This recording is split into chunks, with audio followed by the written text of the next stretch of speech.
So let me share the screen.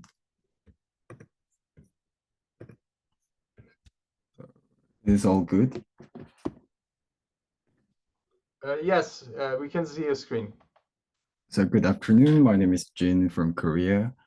And actually, it would be better to say good morning because it's 6 a.m. still here. And it's a huge honor to have an opportunity to introduce my business to the most prestigious legal tech institution.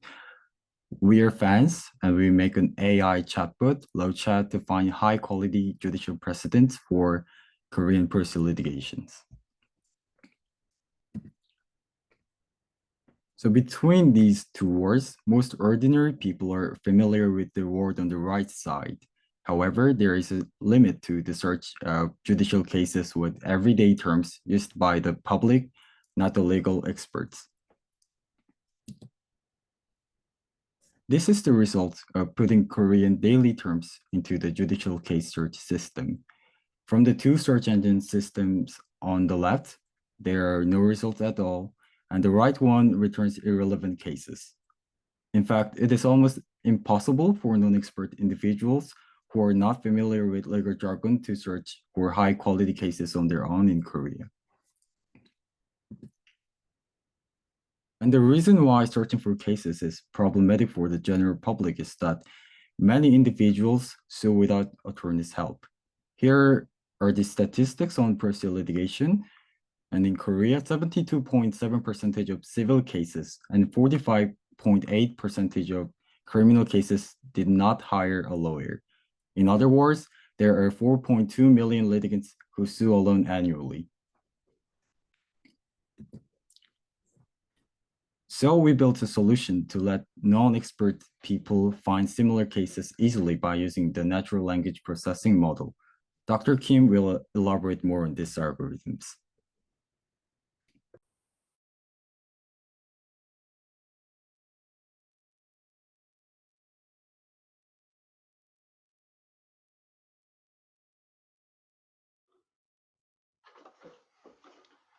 Do we have Dr. Kim?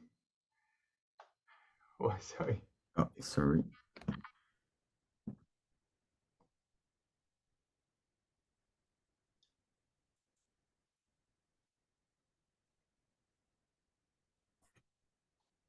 So Kim, you can give us a speech about it. Okay, I think.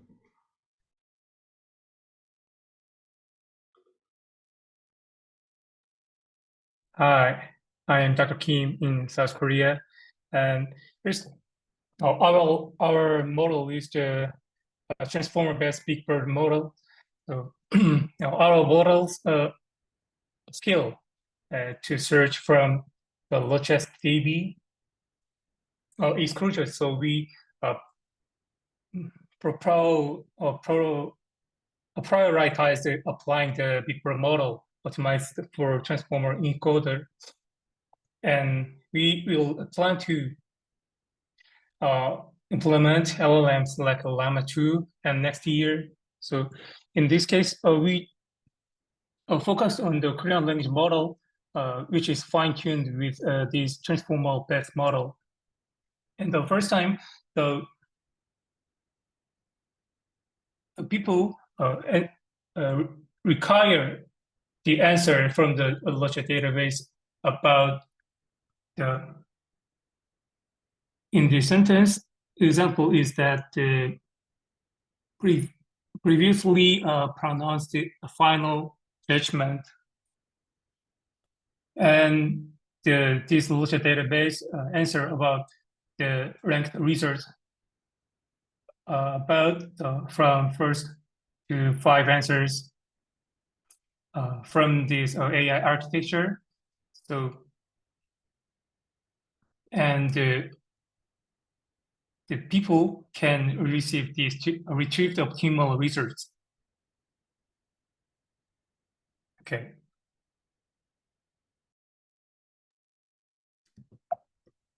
So this page shows a Korean prototype screen, and in the middle chat, the user explains his situation using a mixture of everyday terms, But in the last step, the chatbot switches these terms into technological terms and effectively searches for similar precedents.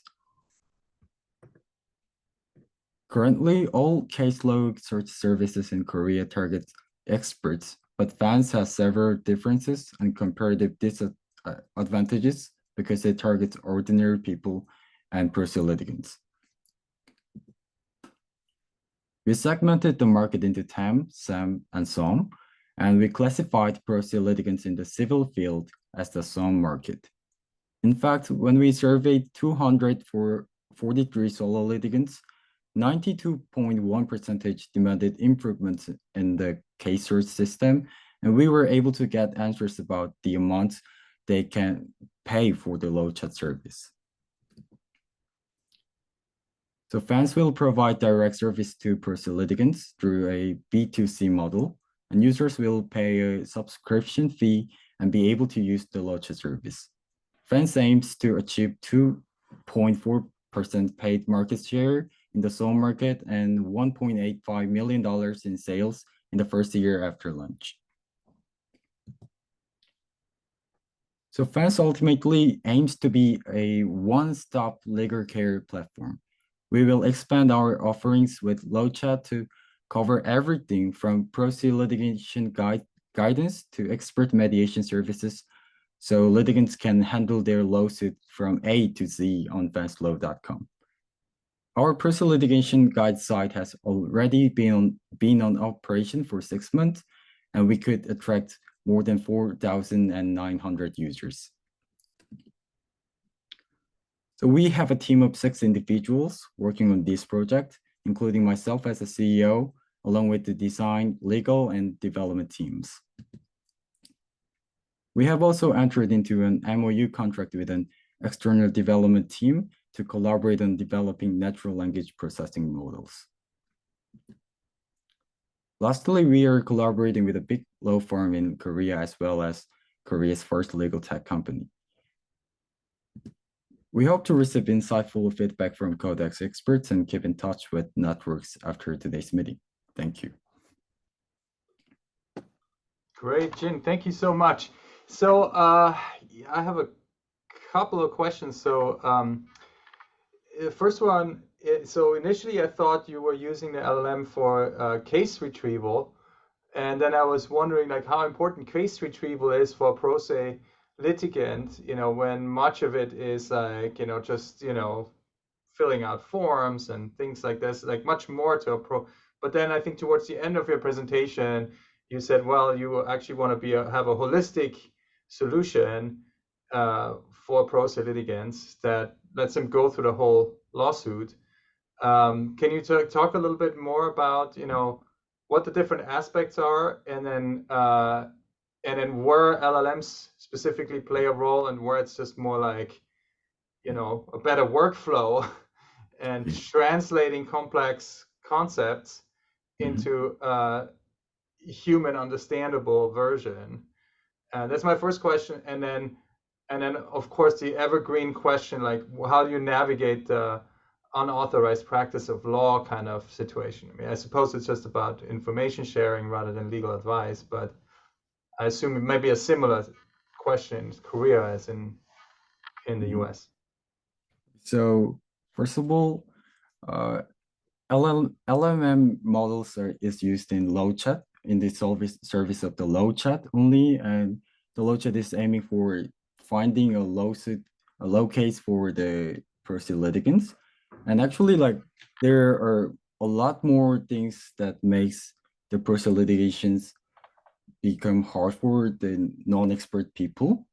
And like, for example, it is really hard to follow the guide of the litigation according to the like government official site, because it is not well managed, and it is really like complex to follow the process.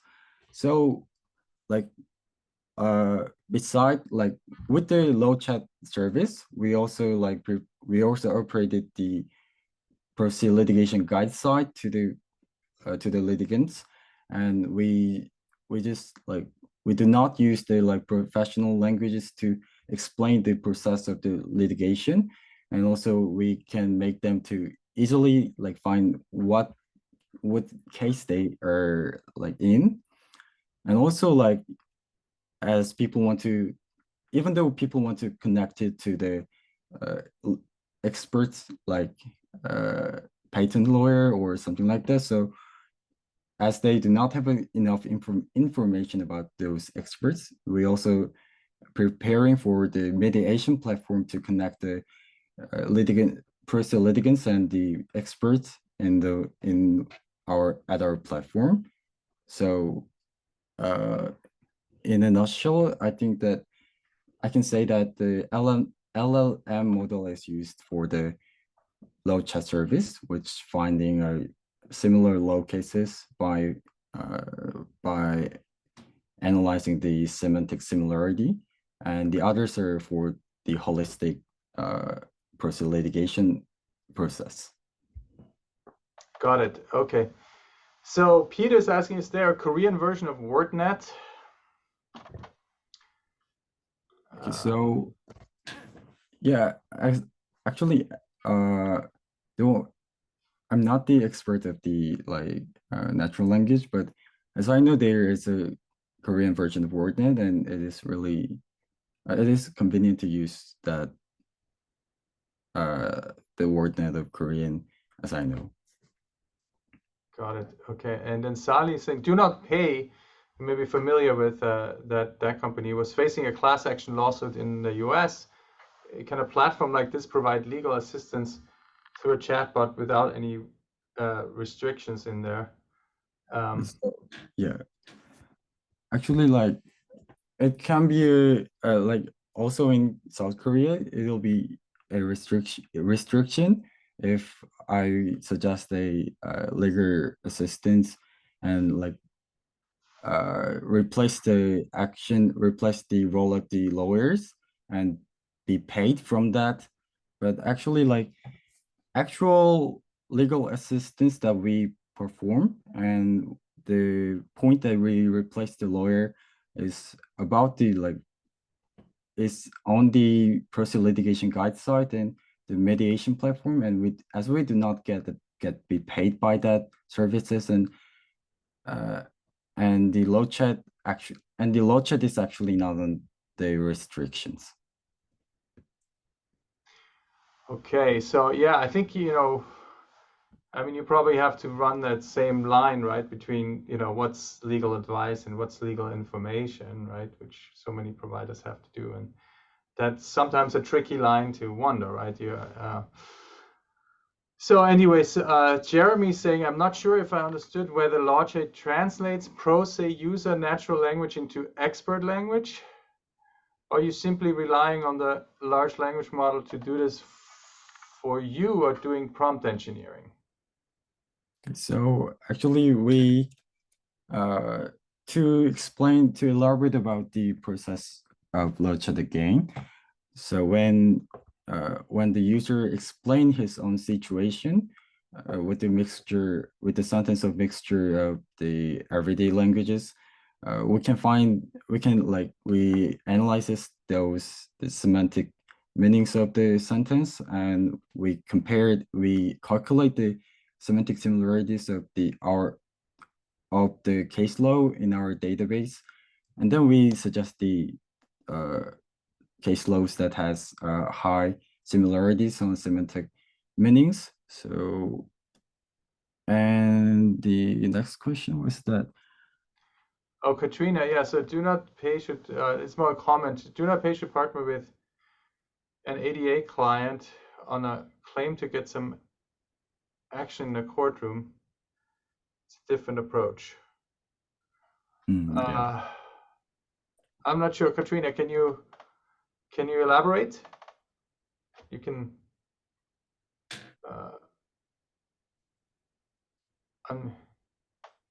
Oh, okay.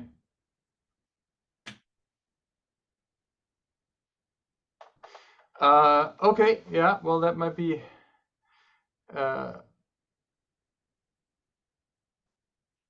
Maybe an indigent. Okay, so pro say maybe indigent client yeah. Anyway, so I think I see what you mean. But anyway, so are there any other questions that you folks have for Jin?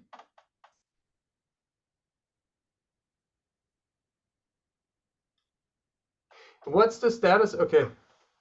Okay, before I get, so what's the status of your comp? So you're still like a 6-people startup, and what's your status of the company? Do you have like already people looking for help on your platform?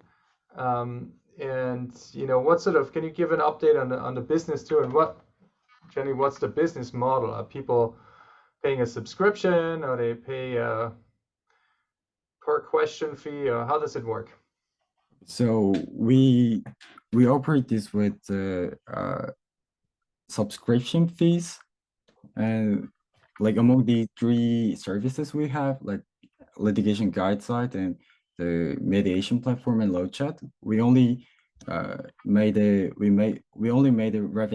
revenue at the low chat service, and it is operated with the subscription fees. And we also already have 4,900 users in the free version, and we're gonna like change this into the revenue model in next month. Got it. Okay. Jeremy has been asking if you're doing semantic similarity, if you have special ranking methods. Okay, so so in this case, we tried various techniques for semantic similarity, and we tried the first time we tried a BM25 ensemble technique, and recently we tried to vector store based model for this semantic similarity.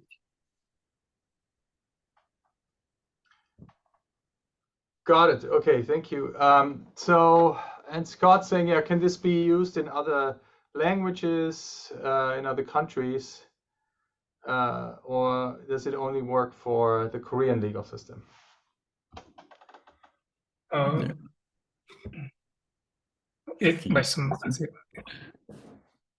Okay, so our model is only for the Korean, so it cannot be applied for another language systems. Yeah, got it. Okay, great. Well, so if there are no more questions, so what's next for what are you looking to accomplish next with your platform? So first of all, we're gonna like engage more users with the more aggressive marketing, and we're gonna launch the expert mediation platform in the next month, and also the launch of the Locha service next month. So we're gonna like meet the more revenue and with the aggressive marketing. All right, sounds good. Cool. Well, Diego has a question that's not for Jin, but to everyone. Diego, what's your question?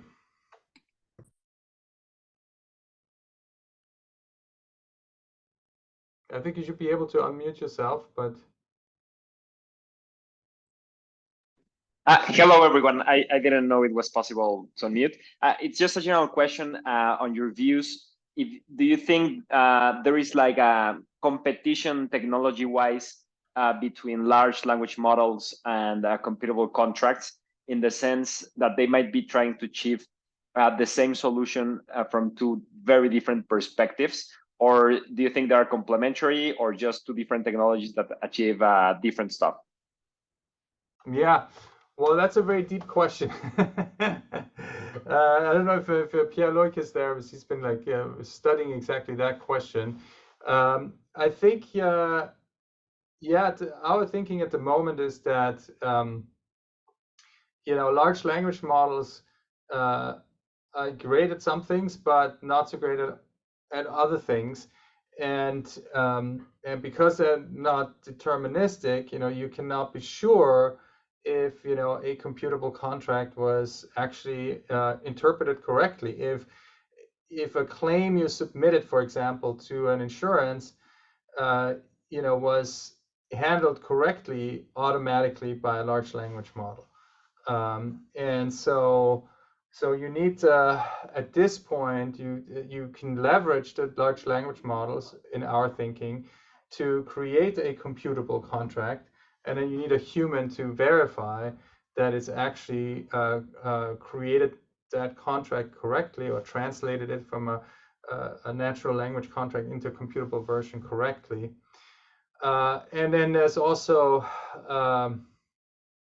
the question, every time you run a query in a large language model at the moment, it's computationally intensive and expensive. And so how to do it at scale through large language models is a question. But we are very much thinking about sort of like, where's the handoff and where's sort of the win-win between both different approaches, right? Because, the creating computable contracts just manually is very time consuming, and this kind of knowledge representation work is very time consuming. And can we leverage large language models in this connection is one of the questions we're asking. And we see it as potentially symbiotic, but there might be people who are going to try to do computable contracts just with large language models technology. And we're at the moment are sort of skeptical that that's actually gonna work at this point in time. So, okay, so Sangbum Lee, who just by the name might actually have some context from Korea, is actually saying there's some similar services in Korea, and he's wondering what sets Fence apart from the other services. And you showed a chart before, but can you kind of go a little bit over that again? Okay,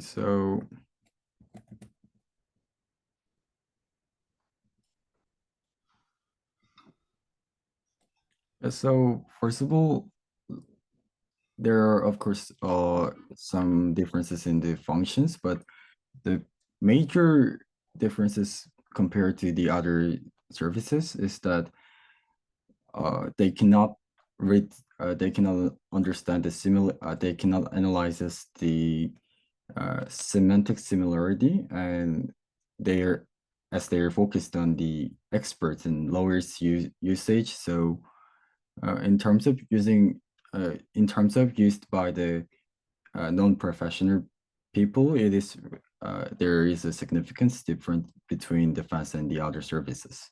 Yeah. So you're using the semantic analysis to try to translate, like, kind of non-lawyers query and see, what kind of cases are most relevant in this particular situation. And that's a process that you're using large language models. You sort of can do it very quickly and in an automated fashion.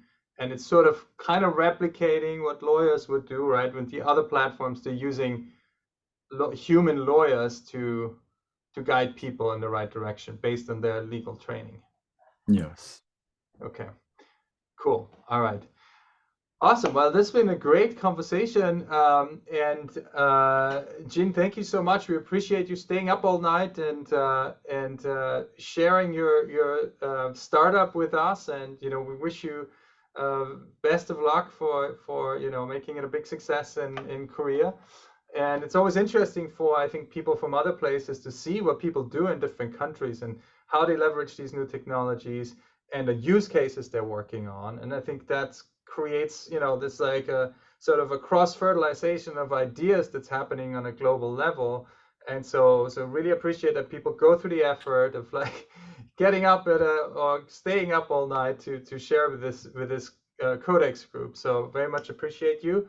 Very much appreciate Yin also for sharing his work, and everyone in the group who participated and asked great questions.